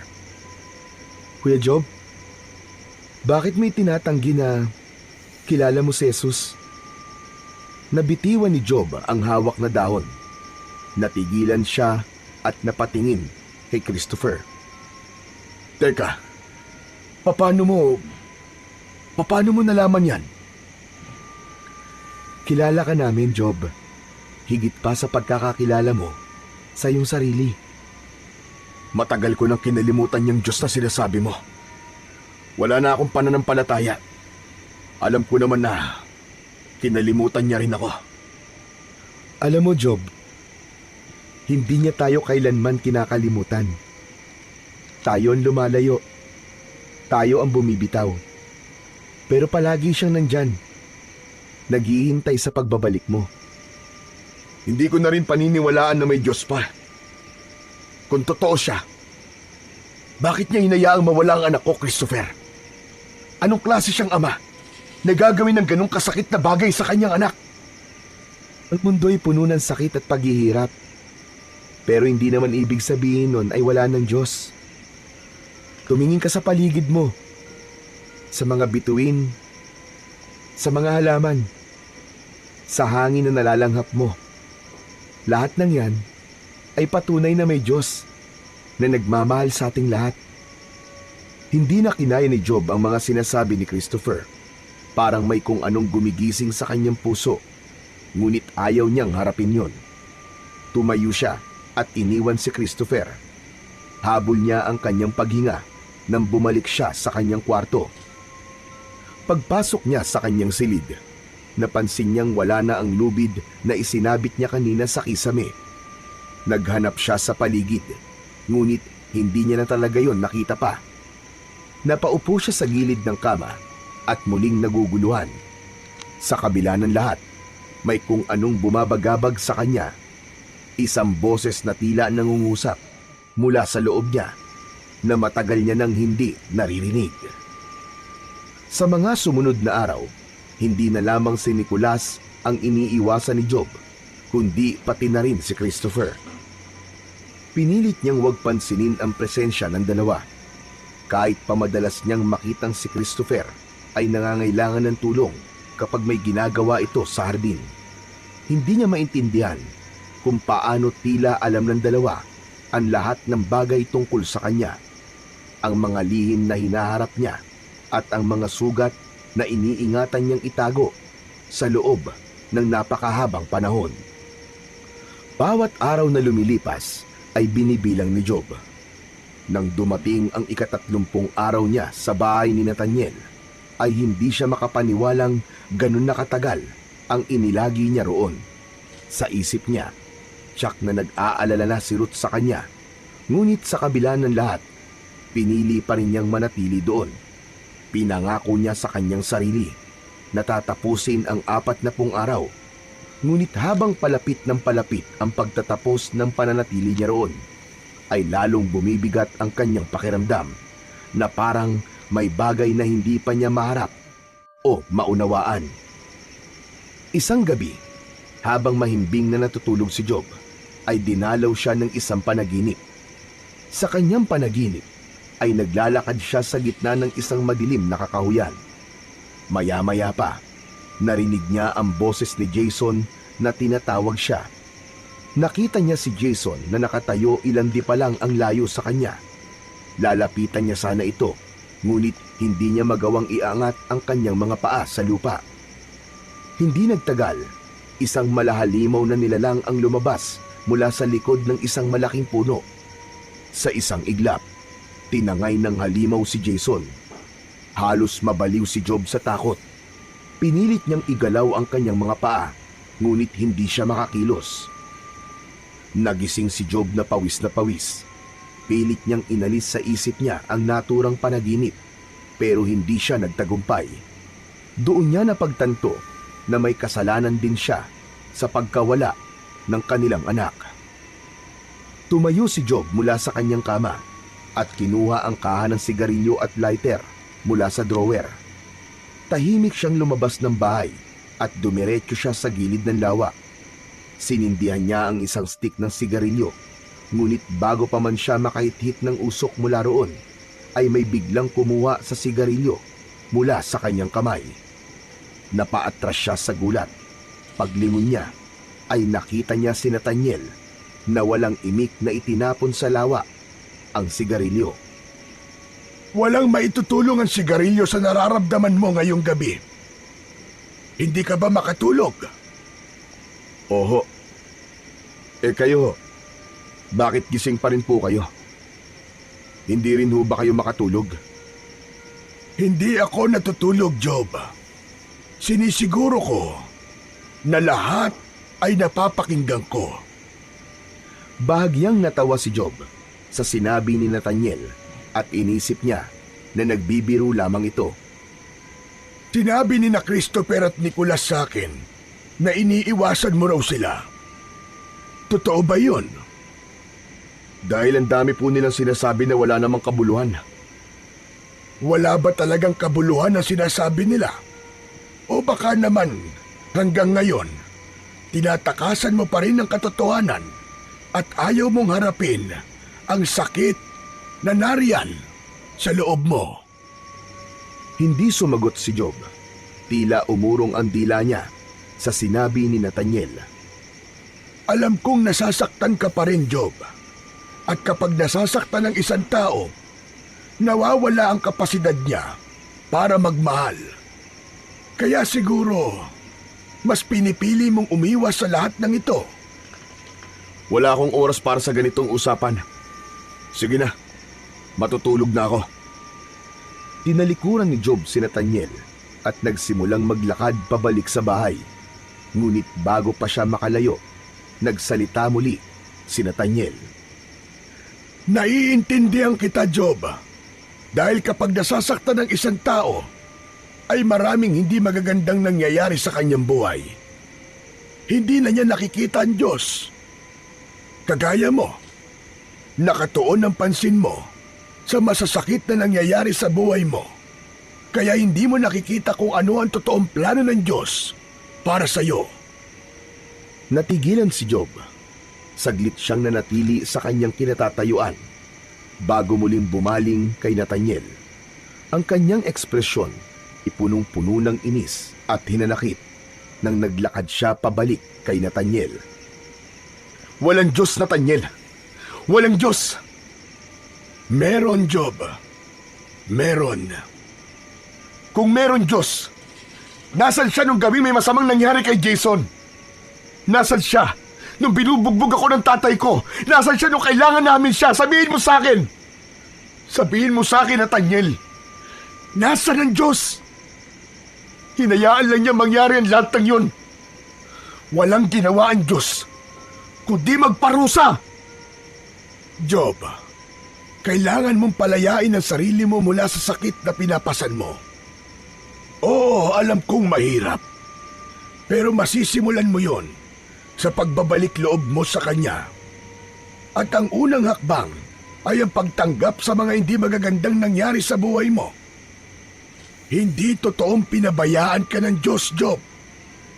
Nung nasasaktan ka, nasasaktan din siya. Ngunit may mga bagay na dapat mangyari dahil yun ang nakatakdang mangyari. Ang kailangan mo lamang gawin, Job, ay magtiwala at maghintay. May plano ang Diyos para sa iyo. Basta't sumampalataya ka lamang. Sa pagkakataon na yon, ay hindi na napigilan ni Job ang kanyang emosyon. Tuluyan ng kumawala ang mga luha na kanina pa niya pinipigilan. Magtiwala? Minsan na ako nagtiwala sa Diyos, Nathaniel. Pero palagi na lang akong binibigo. Kaya bakit pa ako magtitiwala sa Kanya? Bakit pa ako magtitiwala sa Diyos sa sinasabi mo? Bakit? Kakambal ng pagtitiwala ang paghihintay, Job. Hindi laging dumarating kagad ang sagot. Pero darating ito sa tamang oras, sa paraan at pagkakataon na hindi mo inaasahan. Nagulat si Job nang bigla siyang yakapin ni Nathaniel. Sa una, nanatili siyang nakatayo, ngunit unti-unti, naramdaman niya ang init at sinseridad sa yakap ni Nathaniel. Tuluyan nang bumigay ang kanyang damdamin. Mas lalong bumalong ang mga luha sa kanyang mga mata. Isang hagulgol na matagal niya nang kinikimkim ang sumabog mula sa kanyang puso. Parang lahat ng sakit, galit at pagkakulong ng kanyang damdamin ay biglang nabuksan. Hinayaan lang siya ni Nathaniel na umiyak at humagulgol habang yakap siya nito. Pakiramdam niya ay isang mapagmahal na ama si Nathaniel habang siya ay ang anak nito na nagsusumbong dito. Habang umiiyak, unti-unti niyang naramdaman ang isang bagay na matagal niya nang hindi nararanasan. Kapayapaan. Sa unang pagkakataon, matapos ang isang taon, ay nabawasan kahit paano ang bigat na meron siya sa kanyang puso. Simula nang makausap ni Job si Nathaniel, ay unti-unting gumaan ang pakiramdam niya. Marami siyang bagay na napagtanto. Napagtanto niyang hindi ang Diyos ang lumayo sa kanya, kundi siya ang tumalikod dito. Naunawaan ni Job na ang bawat pangyayari sa buhay, mabuti man o masama, ay may dahilan. Hindi laging madaling tanggapin ang mga sugat ng nakaraan. Ngunit sa puso niya, alam niyang yun ang proseso ng pagtutuwid ng landas niya na matagal nang nawalan ng direksyon. Nangako si Job sa kanyang sarili na sisimulan niyang palayain ng sarili mula sa galit at kalungkutan. Alam niyang hindi magiging madali yun, ngunit handa na siyang harapin yun. Hinayaan niyang maramdaman ang sakit ng pagkawala ni Jason. At sa wakas, nagawa niyang iiyak ang lahat ng hinanakit na matagal niya nang tinatago. Maging ang kanyang ama ay pinatawad na rin niya. Kahit hindi ito personal na humingi ng kapatawaran sa kanya. Hindi na rin siya makapaghintay na makauwi sa piling ng kanyang asawa. Nais niyang humingi ng tawad sa lahat ng kanyang pagkukulang at muling buuin ang kanilang relasyon. Isang gabi, nang magtungo si Job sa hapagkainan, ay agad niyang napansin ang dami ng nakahain pagkain. May adobong manok, sinigang na baboy, inihaw na tilapia, lumpia, at kung ano-ano pang putahe na parang pampiesta.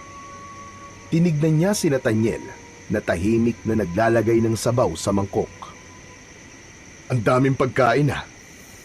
May espesyal bang okasyon ngayon? Nakalimutan mo na ba? Bukas na ang alis mo. Natapos mo na ang 40 araw mo dito, Job. Bukas na? Parang ang bilis ah. Hindi ko na malayan ang paglipas ng mga araw. Kaya nga ito na ang huling hapunan mo kasama kami. Bukas ay maaari ka nang umalis at umuwi sa inyong tahanan. Tumahimik si Job at inilibot niya ang kanyang mga mata sa tatlong kasama. Alam niya na nais niya nang makauwi dahil gusto niya nang makasama si Ruth. Ngunit sa hindi niya maipaliwanag na dahilan, may kirot siyang naramdaman sa ideya ng pag-alis niya sa bahay na yun. Maya-maya pa ay pinagsaluhan na nila ang pagkaing nakahain sa lamesa. Masarap ang bawat putahe, ngunit ang bawat subo ni Job ay may halong lungkot. Masaya siyang malapit na siyang makauwi, ngunit alam niyang may kakaibang koneksyon na siyang nabuo sa lugar na yon, lalo na kina Nathaniel, Christopher at Nicolas. Matapos kumain, tumayo si Nathaniel at nagtungo ito sa kwarto nito. Maya-maya pa ay bumalik si Nathaniel na may dalang maliit na kahon na gawa sa kahoy. Iniabot nito ang kahon kay Job. Para sa'yo yan, Job. Kinuha ni Job ang kahon at binuksan. Nakita niya ang isang kwintas na may palawit na puting bato. Pinagmasdan niya yon ng mabuti at may kakaibang enerhiya siyang naramdaman mula roon. Ano to? Yan ang ipinangako ko sa'yo nung unang araw na dumating ka rito.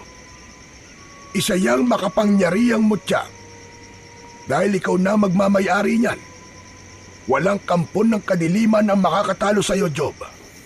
Lahat ng akala mo ay imposible, ay magiging posible habang nasa iyo yan. Ngayon, oras na para malaman mo ang totoo, Job. Oras na para malaman mo kung ano ang nangyari kay Jason. Bumalik na si Nathaniel sa pagkakaupo. Sinabi ni Nathaniel na kailangan nilang maghawak-hawak ng kamay. Naguguluhan man, ay sumunod na lamang si Job. Hinawakan ng kaliwang kamay niya ang kamay ni Nathaniel, habang sa kanan naman ang kay Christopher. Si Nicolas naman ay nasa harapan niya at matamis na nakangiti sa kanya. Ipikit mo ang iyong mga mata, Job. Huwag mong pipigilan kung ano man ang iyong mararamdaman. Hayaan mong dumaloy kami sa iyong kaluluwa at katawan. Nang ipikit ni Job ang kanyang mga mata, ay agad niyang naramdaman ang kakaibang sensasyon na tila hinuhugot ang kanyang espiritu mula sa kanyang katawan. Nawala ang bigat sa kanyang dibdib at ang pakiramdam ng kanyang katawan ay napalitan ng magaan, ngunit nakakalulang pakiramdam na parang inililipad siya sa napakalayong lugar. Sa isang iglap, napunta siya sa isang madilim na kakahuyan. Malamig ang hangin at nagtatayugan ang mga puno sa paligid. Sa hindi kalayuan, nakita niya ang isang maliit na figura na kumakawala at nagsusumigaw mula sa isang nakakatakot na nilalang. Nanlaki ang mga mata ni Job nang mapagtanto niya na si Jason yon at tinatangay ito ng isang aswang. Papa! Papa, tulungan mo ako, Papa! Tulungan mo ako! Jason! Anak! Mabilis na inabol ni Job ang aswang upang iligtas ang anak niyang si Jason. Napahinto siya nang makita niyang ibinaba ng aswang si Jason sa lupa. Nakita niya ang kanyang anak na umiiyak at nakikiusap sa aswang, ngunit walang awa ang nilalang. Nang hilakbot si Job nang makita niya kung paano nilapa ng aswang ang kanyang anak. Bumaon ang matutulis nitong kuko sa tiyan ni Jason. Hinagat nito sa leeg ang kanyang anak at sarap na sarap nitong hinigop ang dugo nito. Sinubukan ni Job na tumakbo palapit kay Jason, ngunit hindi niya na nagawang iangat ang kanyang mga paa sa lupa. Ang kanyang mga mata ay napuno ng luha habang pinanonood niya ang brutal na pagpaslang ng aswang sa kanyang anak. Nang matapos ang aswang sa paglapa kay Jason, ay tumayo ito at bumaling ito sa kinaroroonan ni Job. Nagsimulang magbago ang anyo ng aswang hanggang sa maging tao ito. Nanlamig si Job nang makilala niya kung sino ang aswang. Walang iba kundi ang kanyang kaibigan at nakilala doon sa may lawa na si Mike. Tahimik na binuhat ni Mike ang walang buhay na katawan ni Jason at hinihulog nito yon sa isang hukay na napapagitnaan ng dalawang malalaking puno na walang dahon. Agad yung tinabunan ni Mike ng lupa at umalis ito na parang walang nangyari. Matapos yun, ay naramdaman ni Job na may kung anong puwersa ang humigop sa kanya, pabalik sa kanyang katawan. Pagdilat niya, ay mabilis ang kanyang paghinga na parang galing siya sa isang masamang panaginip. Ngunit alam niyang totoo ang lahat ng kanyang nakita. Agad na nilukob ng puot si Job. Hindi pa rin siya makapaniwala na si Mike ang aswang na pumatay sa kanyang anak. Nilapitan siya ni Nathaniel at marahan siya nitong tinapik sa balikat. Ngayong alam mo na ang nangyari sa iyong anak at kung sino ang pumatay sa kanya. Nasa iyo na ang desisyon kung paano mo gagamitin ang mutya. Ikaw na ang humatol sa kanya. Walang sinabi si Job, ngunit sa kanyang puso ay nabuo ang pagnanais na gawing makatarungan ang pagkamatay ng kanyang anak. Ang kanyang mga mata ay nag-apoy sa determinasyon na maipaghiganti si Jason. Kinabukasan, nang magising si Job, ay sinabi niya sa kanyang sarili na susulitin niya ang huling araw niya sa bahay ng matandang lalaki. Wala siyang ginawa buong maghapon, kundi ang makipagbanding at makipagkwentuhan kina Nathaniel, Christopher at Nicolas. Hindi niya namalayan ang paglipas ng oras hanggang sa nakita niyang papalubog na ang araw. Nang sandaling yun, ay nagdesisyon na siyang umalis upang bumalik sa kanyang asawa.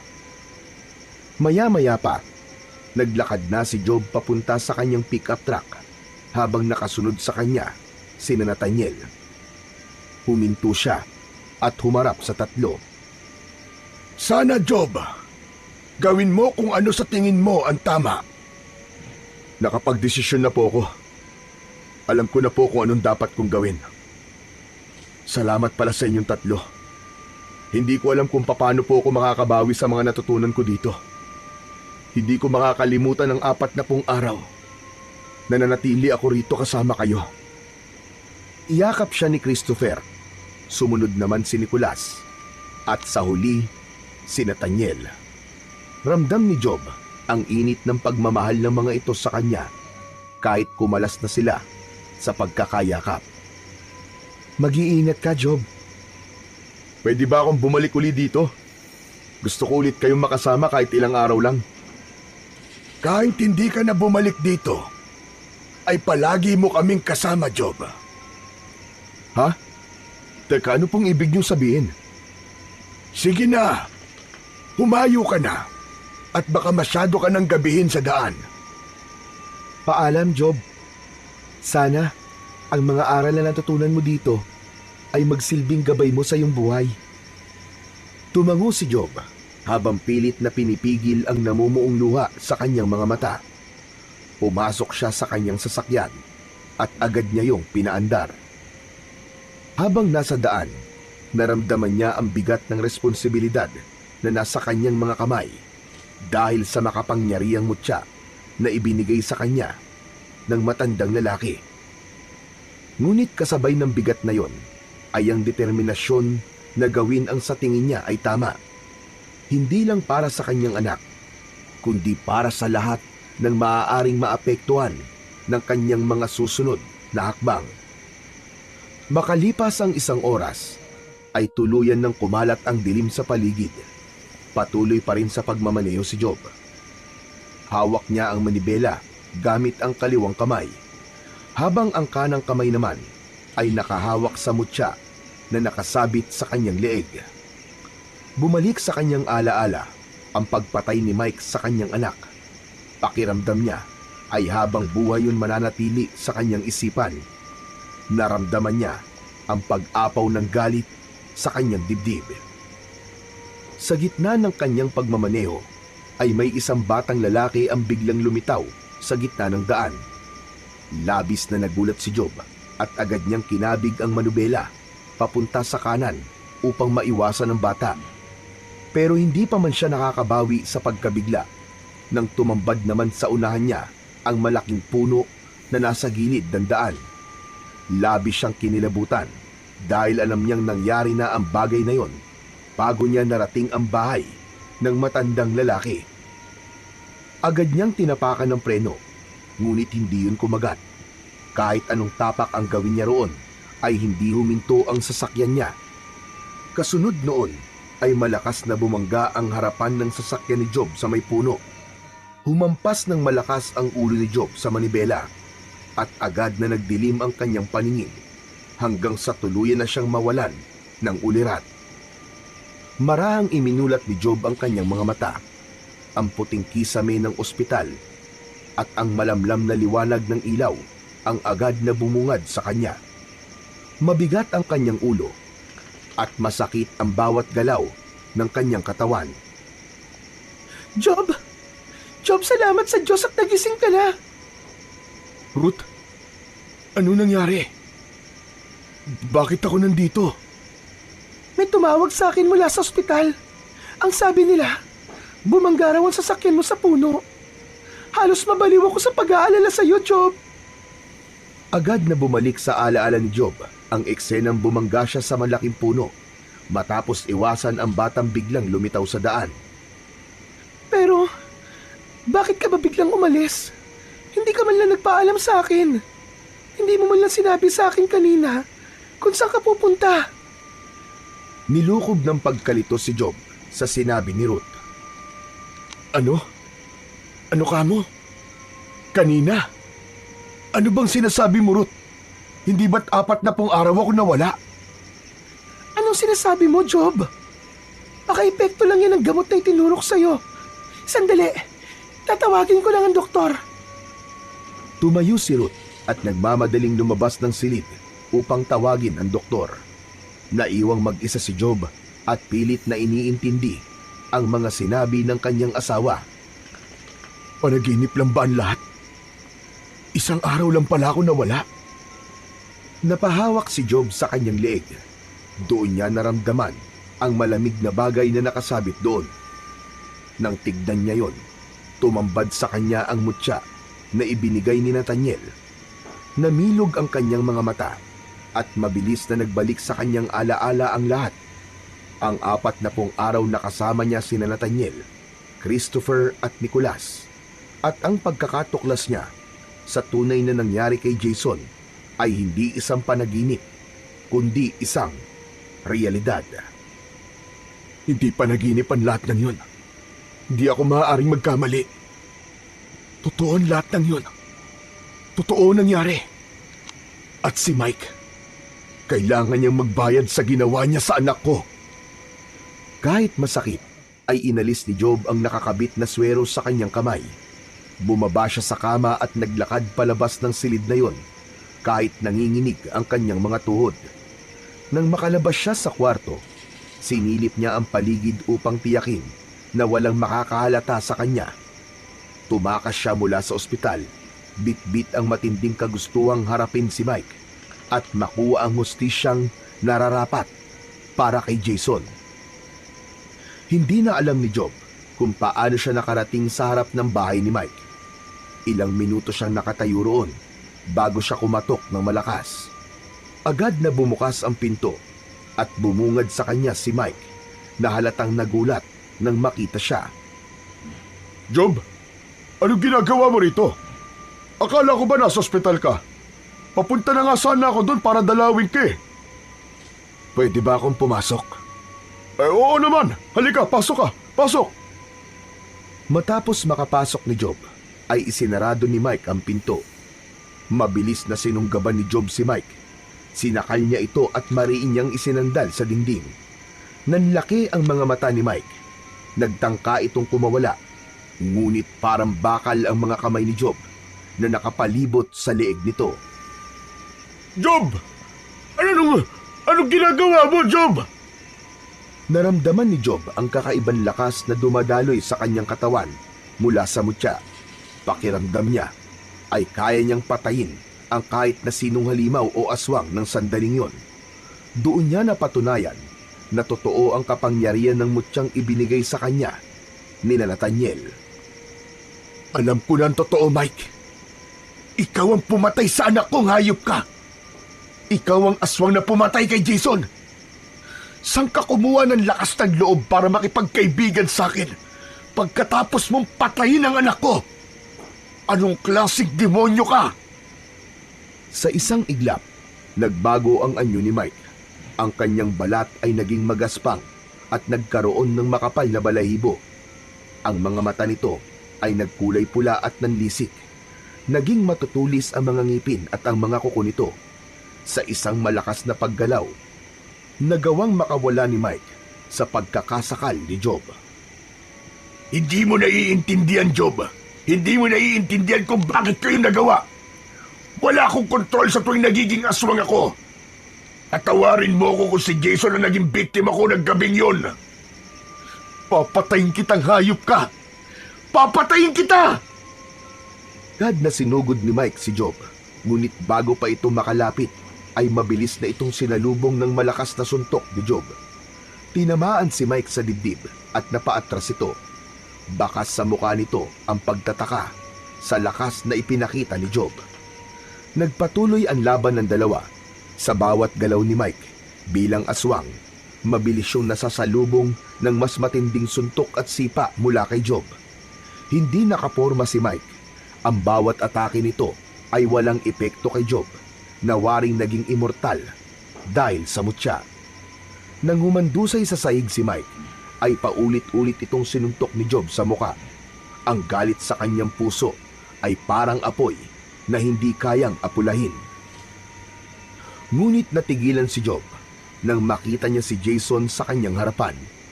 Nakangiti ang kanyang anak. Suot ang damit na huli niyang nakita sa bata bago ito namatay. Nanlaki ang mga mata ni Job. Hindi siya makapaniwala sa kanyang nakita. Marahang lumapit si Jason at hinaplos ang kanyang muka. Matapos yun, ay unti-unting nawala si Jason sa kanyang paningin. Bumalik sa kamalayan si Job. Umalis siya sa ibabaw ni Mike at napaupo siya sa sahig. Napahagulgul siya ng iyak dahil naalala niya ang mga sinabi ni Nathaniel, Christopher at Nicholas. Ang mga aral na natutunan niya sa tatlo ay biglang bumalik sa kanyang isipan. Kung ang kamatayan ko ang makakapagpagaan ng nararamdaman mo, Job, gawin mo na! Patayin mo na ako! Patayin mo na ako, Job! Hindi, Mike. Hindi mo ako kagaya. Hindi ko gagawin ang sinasabi mo. Kahit anong galit ko, kahit aswang ka, at kahit kinuha mo ang buhay ng anak ko, hindi kita papatayin. Naramdaman ni Job ang init ng mutya sa kanyang leeg. Naalala niya ang sinabi ni Nathaniel na ang mutya ay kayang gawin ang kahit na ano. Lumuhod si Job sa tabi ni Mike. Ang kaliwang kamay niya ay mahigpit na nakahawak sa mutya at ang kanang kamay niya ay dahan-dahan niyang inilagay sa dibdib ni Mike. Hiniling niya sa mutya na alisin nito ang pagiging aswang ni Mike at paghilumin nito ang pagkatao nito. Matapos yun, ay unti-unting bumalik sa pagiging tao si Mike. Nawala ang malahalimaw nitong anyo. Naramdaman ni Job na nagtagumpay siyang alisin ang pagiging aswang ni Mike sa tulong ng makapangyarihang mutya. Tumayo si Job at nagsimulang maglakad palabas ng bahay ni Mike. Ngunit napahinto siya nang marinig niyang nagsalita si Mike. Job, patawarin mo ko. Pinapatawad na kita, Mike. Kahit napakasakit ng ginawa mo. Ang hiling ko lang ay panagutan mo ang ginawa mo sa anak ko. Tuluyan nang lumabas si Job sa bahay na yon at saka siya huminga ng malalim. Napangiti siya nang makaramdam siya ng paggaan sa kanyang dibdib. Alam niyang napalaya niya na ang kanyang sarili mula sa galit at sakit dahil sa ginawa niyang pagpapatawad kay Mike. Nang sumunod na araw, ay agad na sumuko sa mga pulis si Mike at inamin nito ang kanyang brutal na pagpatay kay Jason. Bagamat hindi nito sinabi ang tungkol sa pagiging aswang nito, sapat na para kay Job ang pag-amin nito sa kasalanang nagawa. Si Mike mismo ang nagturo sa mga otoridad kung saan nito ibinaon ang katawan ni Jason. Nang mahukay nila ang mga kalansay ng bata, bumuhos ang emosyon ni na Job at Ruth. Matapos yun, ay binigyan nila ng maayos na libing ang bata. Isang araw, muling binalikan ni Job ang bahay ni Nathaniel upang magpasalamat. Ngunit laking gulat niya nang pagdating niya roon ay wala na roon ang bahay. Tanging bakanting lupa lamang ang sumalubong sa kanya. Lumipas pa ang maraming araw. Napagdesisyonan ni na Job at Ruth na magbakasyon sa isang kilalang resort sa Pansol, Laguna. Bagamat masakit pa rin sa kanila ang pagkawala ng kanilang anak, ay masaya sila kahit paano dahil nakamit na nila ang hustisya para sa kanilang anak. Habang nasa biyahe, ay napansin ni Job ang isang simbahan.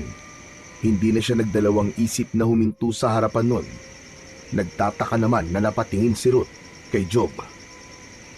Bakit tayo huminto, Job? May simbahan. Gusto ko muna magdasal. Maaga pa naman para sa check-in natin dun sa resort, di ba? Naluluwang napatingin si Ruth at kahit hindi ito nagsalita, ay ramdam ni Job ang galak ng kanyang asawa dahil sa wakas ay tuluyan na siyang nagbalik sa Panginoong Diyos.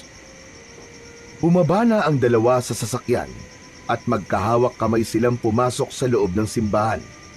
Ang lamig ng hangin at ang katahimikan sa loob ay parang yakap ng isang ama na nagpakalma sa kanilang mga puso. Umupo sila sa unang hilera at sabay na lumuhod. Nagsimula ng mag-sign of the cross si Job. Sa ngalan ng Ama, ng Anak, ng Espiritu Santo. Amen. Biglang natigilan si Job sa mga salitang binanggit niya. Napatingin siya sa harapan ng altar kung saan naroon ang isang napakalaking larawan ng Holy Trinity. Sa gitna, nakaupo ang Diyos Ama. Sa kanan naman ay si Jesus na may hawak na krus at sa itaas ay ang puting kalapati na kumakatawan sa banal na espiritu. Bumaha ang luha ni Job nang may napagtanto siya. Bumalik sa kanyang isipan ang mga alaala ng 40 araw na kasama niya sina Nathaniel, Christopher at Nicolas. Doon niya nalaman na ang 3 persona ng Diyos pala ang gumabay at nagbigay liwanag sa kanya panahon na nagpunta siya sa bahay sa gitna ng gubat. Pinunasan ni Job ang kanyang mga luha habang tahimik na nagpapasalamat. Sa tabi niya ay tahimik na nakapikit si Ruth habang nagdadasal at wala itong kamalay-malay sa pagluha ni Job. Matapos nilang magdasal ay lumabas sila ng simbahan na magaan ang pakiramdam. Makalipas ang ilang buwan, matapos ang lahat ng nangyari, ay unti-unti nang bumalik sa normal ang buhay ni na Job at Ruth. Sa kabila ng sakit na iniwan ng pagkawala ni Jason, natutunan nilang tanggapin yon bilang bahagi ng kanilang kwento. Si Job, na dating puno ng galit at paghihiganti, ay natutong magpatawad hindi lamang kay Mike, kundi pati na rin sa kanyang sarili. Naging mas malapit siya sa Diyos at araw-araw ay pinipili niyang mamuhay ng may kapayapaan sa kanyang puso. Ang mutya naman ay inilagay ni Job sa isang kahon at itinabi bilang paalala ng mga aral na natutunan niya, na ang pagmamahal, pananampalataya at kapatawaran ang tunay na nagbibigay laya sa isang tao. Sa wakas, natagpuan na ni Job ang kapayapaan na matagal niya nang hinahanap. Yun ay sa pamamagitan ng pagbabalik loob niya sa Panginoong Diyos na lubos na makapangyarihan sa lahat.